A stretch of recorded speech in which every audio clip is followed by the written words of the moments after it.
Hello, good morning, and welcome to This Date in History, also known as TDH.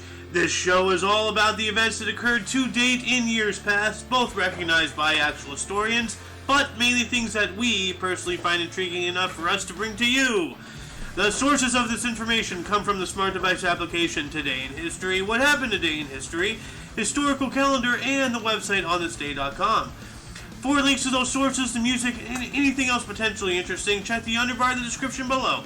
Anyway, I am A.O. Xander, and I am joined by... Meet Cleaver. Today is Saturn's Day, also known as Saturday, August 6, 2022.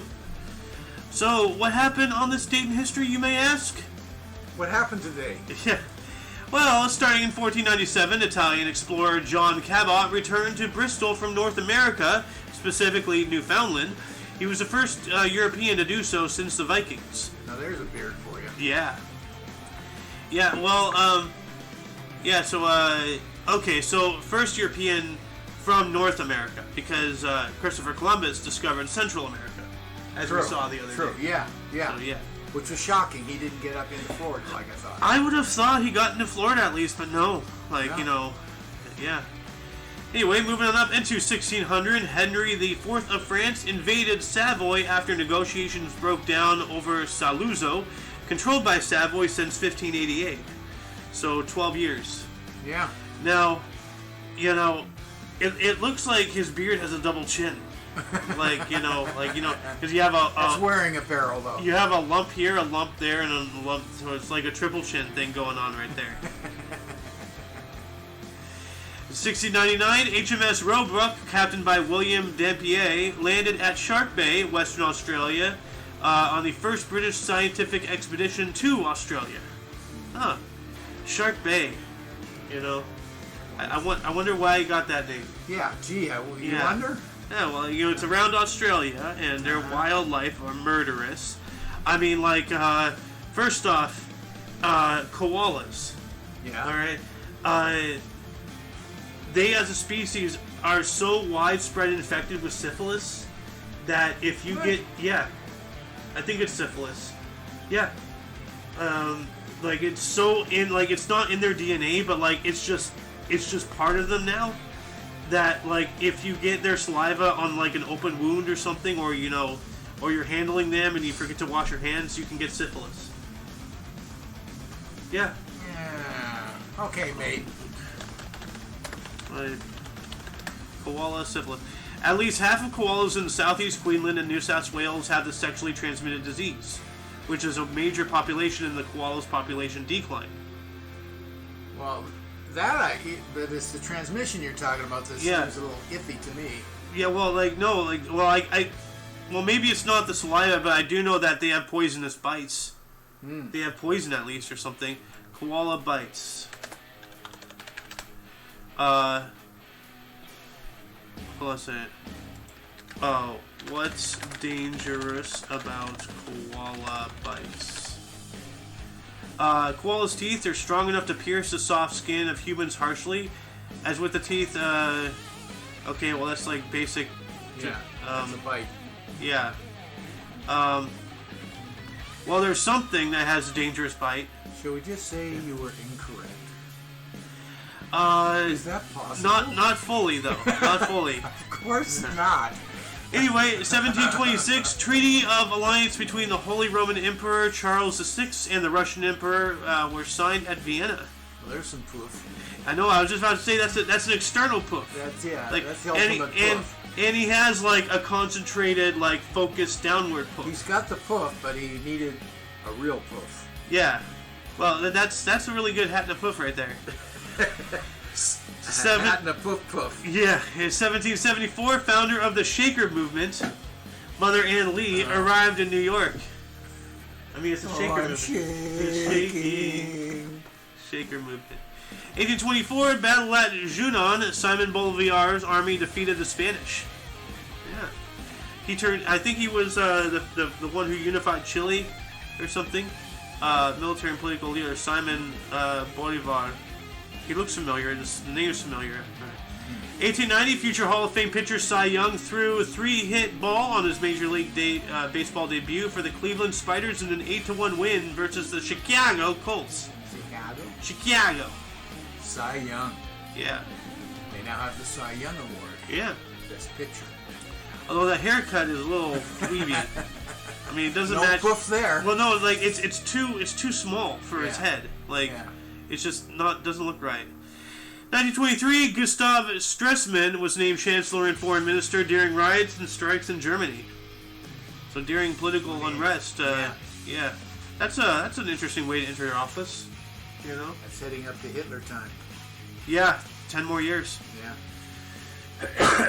1926, Don Juan, starring John Barrymore, was released by Warner Brothers.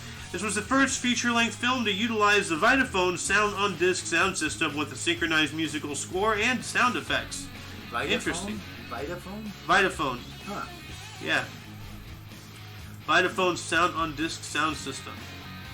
So let's take a look at that. Vitaphone. It was a sound system used to feature films in nearly 1,000 short subjects made by Warner Brothers and its sister studio, First National, from 1926 to 1931. Vitaphone was the last major analog sound-on-disc system and the only one that was widely used and commercially successful. Well, that's interesting. Yeah, analog. Okay. Yeah. They really don't tell us what the. Moving on. Go ahead. What do you mean? Like they don't tell us what? Well, they told us it was used in films and blah blah blah, but they don't really. What's the uniqueness of it to be mentioned? Well, I mean, like, you know, there's a whole thing here on Wiki if you really want to get into it. No, I don't. Well, we won't on the show, at least, but no, like, it was an analog, you know? So, okay. Yeah. Anyway, what else happened on this date? 1937, Franco's artillery fired on Madrid. Oh, Franco. In Spain. Yeah, Francisco Franco, during the Spanish Civil War. So... 2 years later, in 1939, the first broadcast of Dinah Shore Show on NBC Radio occurred. What date again? 39. Wow. Yeah. She goes way back. I didn't realize she's that far back. Well, yeah. Now you do. And she goes farther back than that. You know, what did she do to get to here, you know? Yeah. Which that was her big break, I guess. Yeah, well, yeah, this is the first broadcast of her show. Probably in her early 20s, so she was born in... somewhere around 1819, right? Born in 1917. This is 1939, so she is 22. Yeah. Her first big break, probably. Pretty good. 1942, Hermann Göring proclaimed occupied areas thoroughly empty to plunder. Oh, that's fucking nice. Wow, just straight up just talking like that, nasty. 1944, deportation of 70,000 Jews from Lodz, Poland to Auschwitz began. Now, you know, this is a point I brought up before. Like, you know, contrary to popular belief, many of these concentration camps did not have gas chambers. There's only like a dozen or so, you know, give or take. Like, there wasn't, like, you know, more than, like, 18 or 20, you know? And, you know, which sounds like a lot, but you look at all these camps, there's hundreds, you know? Oh, yeah. But, like, and even the ones with gas chambers, they weren't big enough to occupy. Like, even if you shoved everybody in there like literal sardines and just packed them like the boxes, there would not be enough room for like even like 100, let alone the 3,000. You know that they say they do every day. Right. You know, and so you know, somebody somewhere is fibbing with the numbers. You know, I'm not saying, you know, anything like, you know, the Holocaust did happen. People did get gassed. People did die.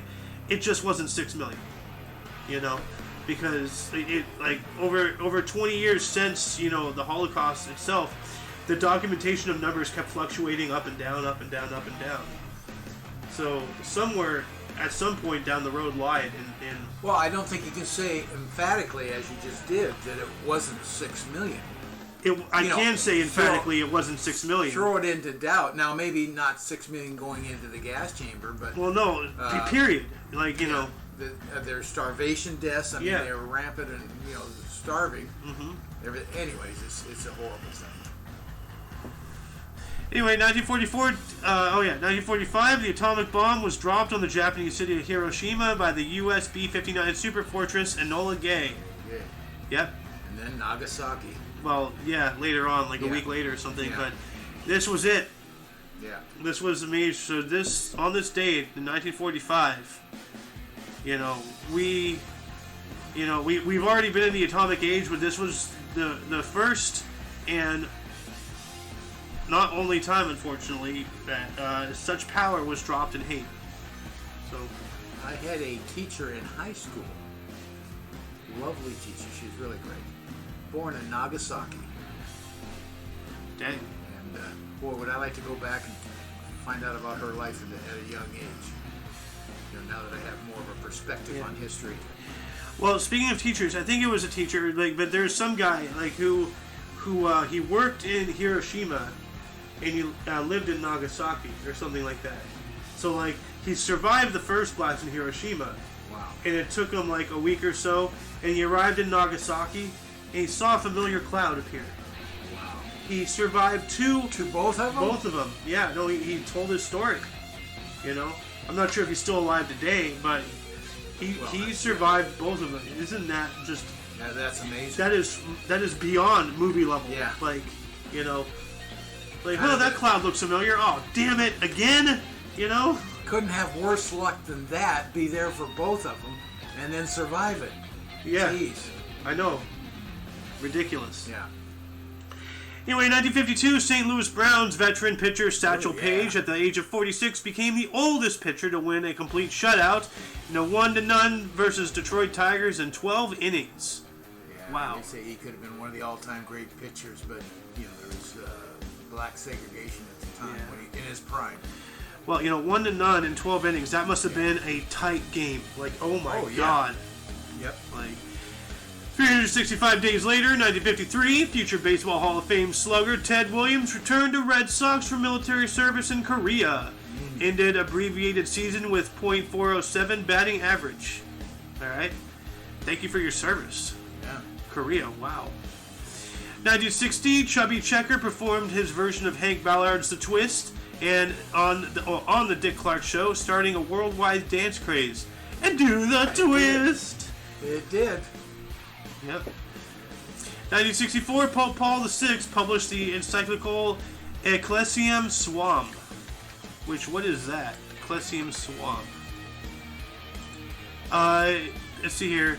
On the Feast of Transfiguration, the 6th of August 1964, the second year of his pontificate, it is considered an important document which identified the Catholic Church with the body of Christ. Okay. Interesting. Copy. Gonna add this in the underbar here real quick. 1 second. And add it. Alright. What else happened on this date? 1965, U.S. President Lyndon B. Johnson signed the Voting Rights Act prohibiting voting discrimination against minorities. Good. It's a shame that we even needed that act, but, good. Yeah. Well, there's a lot of places, that needs even more than that. It's what people would consider here would be normal people, look at China, look at what they do to white people, So, 1966, Muhammad Ali knocked out English boxer Brian London in round 3 at Earl's Court in London to retain his undisputed world heavyweight title. You know what? I remember that, Matt, about... Isn't that funny? I do remember him fighting that guy. He tore him apart. Wasn't even close. Hey. If you can speak a little bit louder. Okay. I can see it's picking it up. I just want to make sure... Because, I have heard you before. Okay. So maybe I'll just have it here. It can pick me up, definitely. So. Well, I don't have the... broadcaster voice. No, I do not have the broadcaster voice. In 1967, future Baseball Hall of Fame third baseman Brooks Robinson of the Baltimore Orioles hit into MLB record 4th career triple play. Ah. Yeah. 1970, the Festival for Peace, a concert held at Shea Stadium in New York City to mark the 25th anniversary of Hiroshima bombing. Performers included Janis Joplin, Paul Simon, Creedence Clearwater Revival, Steppenwolf, Miles Davis, Johnny Winter, Herbie Hancock, Diane Warwick, John Sebastian, the Rascals, and the Broadway cast of Hair. Wow. What a lineup. I know, right? There's your Janis Joplin. Give me a head with hair. Yeah, Janis Joplin, the queen of rock and roll. She's actually the soul of rock and roll, as Yeah. far as I'm concerned. Yeah, that was the one with the video we saw, right? With her at that festival or something. Yeah, oh yeah. And really Yeah, giving her jazz heart into the Oh, performance. yeah. 1972, Hank Aaron hit 660th and 661st home runs for the Atlanta Braves, breaking Babe Ruth's Major League Baseball of homers for one team. Go Hank. Nice. Also, 1972, the PGA Championship Men's Golf at the Oakland Hills Country Club. Gary Player of South Africa won by 2 shots from U.S. citizens Tommy Aaron and Jim Jamison. Nice. 1 year later, 1973, Roberto Clemente, Warren Spahn, Billy Evans, Monty Irvin, Mickey Welch, and George High Pockets Kelly were inducted into the to the Baseball Hall of Fame in Cooperstown, New York. I just got a question. Yeah. Where's cricket? Cricket? We haven't had anything on cricket yet. Oh. Huh. It's coming. Every time I read those, I think I have a stroke because it makes no sense. I'm reading it word for word. I know it, but my brain is just like, no. These are just words put together. No meaning. I mean, like, after you read, you read the dictionary, every other book is just a remix. So, I mean, and everything you ever read is the same 26 letters, just in different combinations. That's it. So, that's pretty incredible, though. Kind of tells you how many combinations there are. I know. 1973, Stevie Wonder was involved as a passenger in a car crash. No shit. What? Stevie Wonder involved as a passenger. Yeah. He wasn't the driver! At least I hope not. Explains the accident. Why? As a passenger. No shit! In a car crash, went into a 4-day coma. Damn. Ooh. That sucks.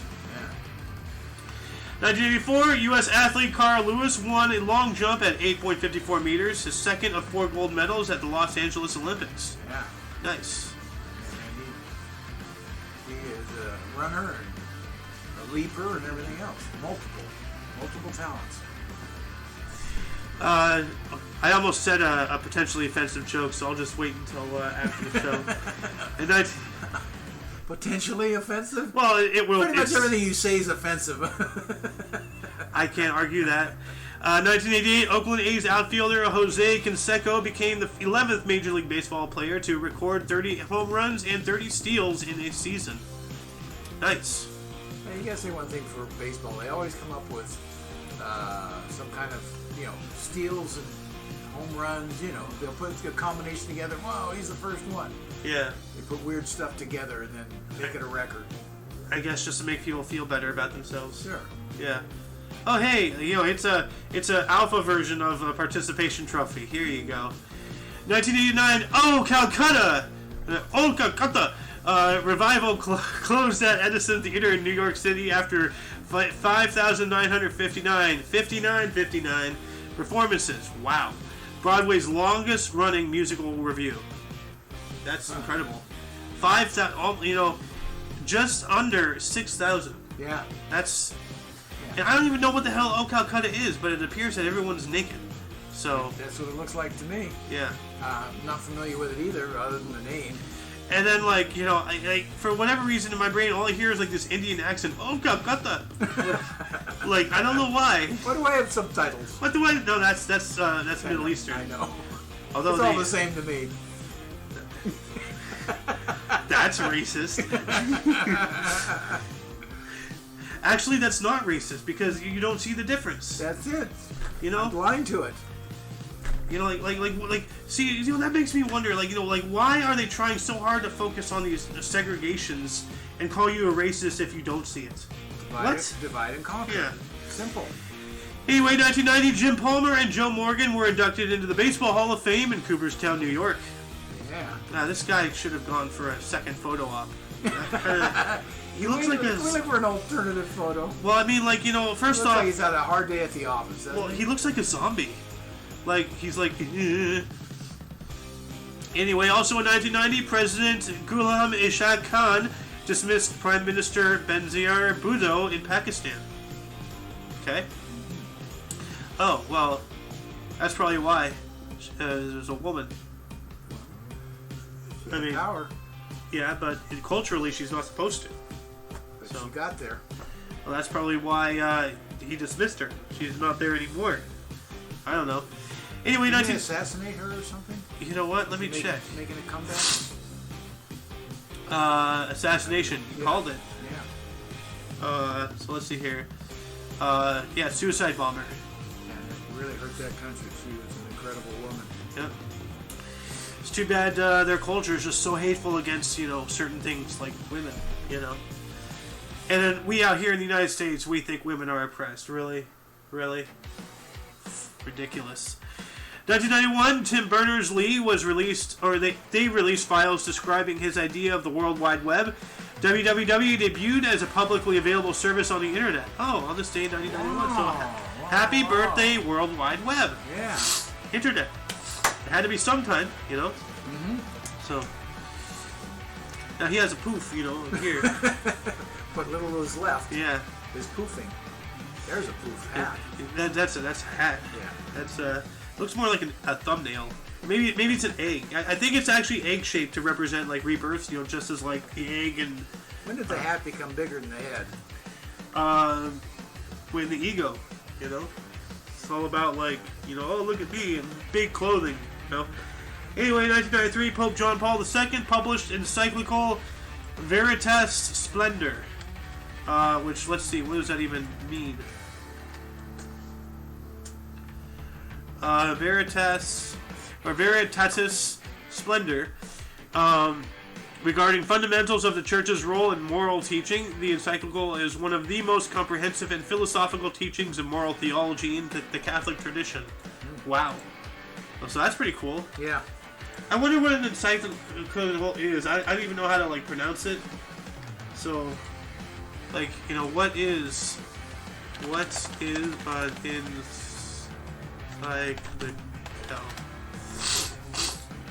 It's a papal letter sent to all bishops of the Roman Catholic Church. So, an encyclical was originally a circular letter sent to all the churches of a particular area in the ancient Roman Church. At that time, the word could be used for a letter sent out by any bishop. The word comes from the late Latin encyclios. The term has been used by Catholics, Anglicans, and the Eastern Orthodox. So it's a corporate memo sent out. Yeah, it's a religious memo. So that's interesting. So now I'm just imagining, like, an office setting and the Pope's going around, did you get the TPS report? Here we go. What is that? What's that accent? It's a really bad Can't Italian. tell the difference again. Well, now you're just blind and tone deaf. 1996, punk rock band The Ramones performed for the last time at the Palace in Hollywood. Man, look at that hair. Just emo. I don't remember the Ramones. Huh. I've heard of them, I think. I don't remember. Yeah. Okay. 1996 as well, U.S. President Bill Clinton signed a new bill imposing sanctions on non-U.S. companies which invest over $40 million a year in the energy sectors of Iran or Libya. So yeah, trying to prevent getting money to the enemy, stuff like that. Yeah. 1 year later, 1997, Sri Lanka slammed world record 952.46 in the first cricket test. You son of a bitch. Knew it was coming. Against India in Colombo. Sanath Jayasuriya 340, Roshan Maharana 225, record partnership blah, blah, blah, blah. 576. Well, as soon as I saw 952 for 6, I knew exactly this was cricket. And then it said cricket, and I'm like, oh, you had to open your we're damn learning mouth. more about cricket. As soon as you saw numbers that made sense, we're learning too much. You mean no sense? Yeah. What makes sense about them is I don't understand them. So, 2001, we did not have a Space Odyssey, but two-time champion Marion Jones was disqualified and had her string of 42 consecutive 100-meter final victories snapped by Zana Pinchutevich-Block of Ukraine at the World Athletics Championships in Edmonton, Canada. Wow. Why was she disqualified? Well, let's see here. Marion Jones. Why was Marion Jones disqualified? United States Anti-Doping Agency strips Jones. Yeah. Okay. So they couldn't do it on the same level as our biker, huh? No, because he's white. Ah, is that what you're telling me? Well, what is she? I see no color. Well, Black or white? They do. So, 2006, Tiger Woods, at the age of 30, became the youngest player to compile 50 PGA Tour wins with a 3-stroke victory over Jim Furyk in the Buick Open at Grand Blanc, Michigan. Dang, look how young he is. He was so good. The question was who was going to come in second. And all the different. He was just that much better than everybody else. Yeah, he just it was just a guarantee he was number one. Now everybody's betting on who's going to be number two. Yeah. Number 2. 2015. Oh man, I'm surprised you got that. Yeah. Okay. All I want is freaking sharks with freaking laser beams. I mean, come on, guys. $1 million. 2015, comedian Jon Stewart hosts The Daily Show for the last time. Oh man, I remember that. I loved him as a host. So, but nothing lasts forever. 2018, Facebook, Apple, YouTube, and Spotify removed conspiracy theorist Alex Jones from their platform. Yep, that's the start of the, well, not the start, but a really big move in censorship. Yeah. Oh, you know. Yeah. Huge. Because if he's wrong, then people will figure it out themselves. You know, there's no reason to censor someone who's wrong. There's every reason to censor someone who's right. Well, look, we have people through the pandemic that have no medical background censoring doctors in that field treating patients, and they censor them for what they're telling they're seeing firsthand. Yeah, and that was Are you kidding me? That was during 2020 and 2021, and then in the past 6 months, how many of these things have come to become truths? Of course they're true. These people lived it. These doctors lived it. Yeah. But how many millions of Facebook accounts, of Twitter accounts, got wrongfully banned and everything by all these thought police and everything, and now they're literally coming out saying, oh, they're true, but they're not unbanning the accounts. No. Hello? Or apologizing or anything else. You know what? We should be banned. Yeah, they should. Moving on. Anyway, before we move into births and deaths, were there any articles that grabbed your attention today more than most? Well, we gotta say www, World Wide Web. Yeah, happy birthday, Internet. Yeah. That's what's so cool. Something like that, you all of a sudden went, today's the day. Yeah. The World Wide Web. Yeah. Come on. Yeah, what was it, 91? Yeah. I think so. I believe so. Let's see here. Yep, here we go. Yep, right here. Yeah, good pull. 91. Yeah. Yeah. And then this encyclical, that was interesting, you know. That's huge, too.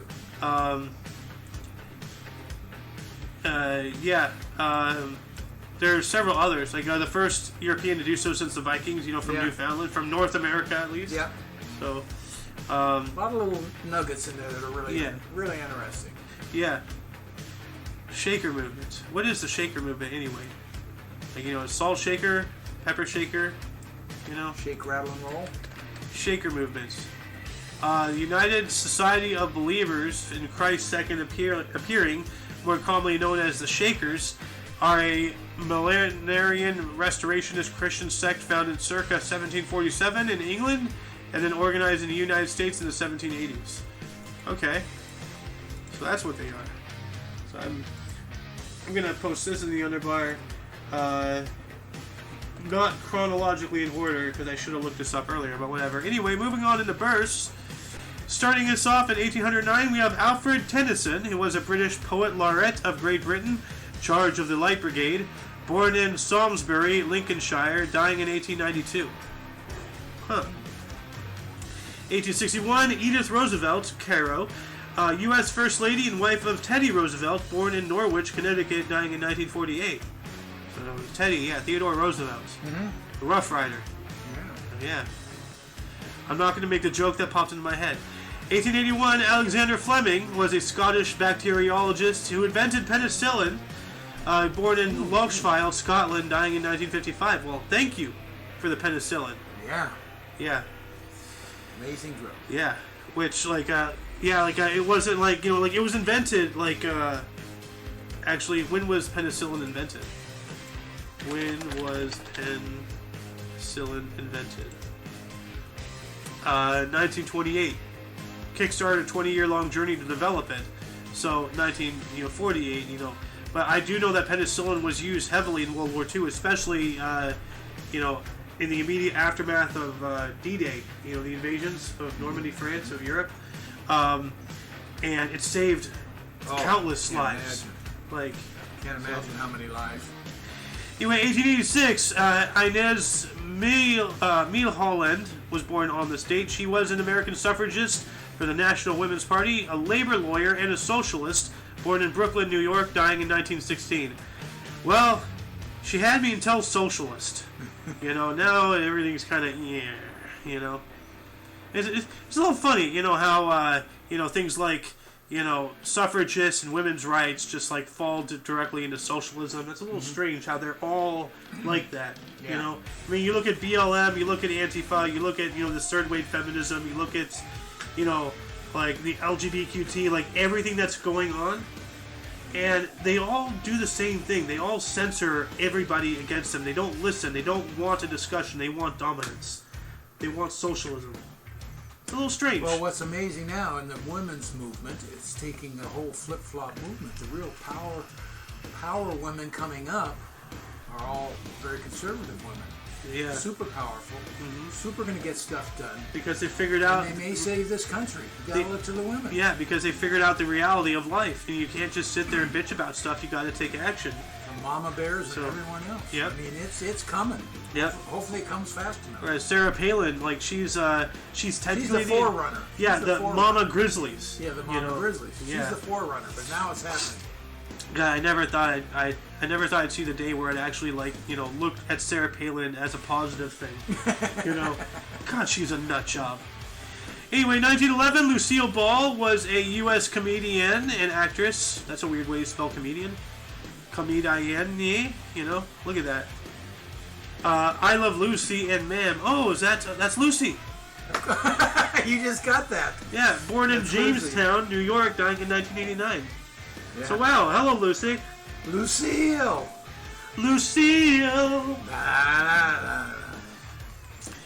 And we have Andy Warhol. Wow, look at that hair, dude. That's something out of today's world. Every time I saw that picture, I was like, what? So Andy Warhol, born on this date in 1928.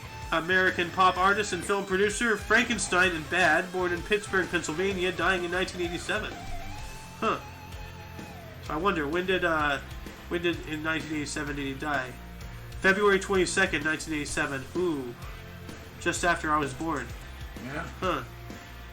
So, because there's a theory going out that, if you look at who died on your birthday, that's who you were in your past life or something, maybe. But, we don't know the rules of rebirth and stuff. It might not be instantaneous. It might take years. It might take decades, centuries, because George Patton, believed that he was a reincarnation of Alexander the Great, the Macedonian. That's right. And every now and then, based off of my attitudes and stuff, I might be a reincarnation of George Patton. I mean, I was named after Alexander the Great, So, what if it's a circle, What if that's why the universe is trying to keep me down? The last 2 lives I've lived, have been incredible. So it's trying to keep me on the down low, so I won't continue to need you around again. Yeah. I thought him again. Oh God. Okay. Well, I got rid of him. Just throw every obstacle you have. Keep him down. Don't let him gain any form of anything. So, because if I do get any sort of power or money, I can, run wild with it.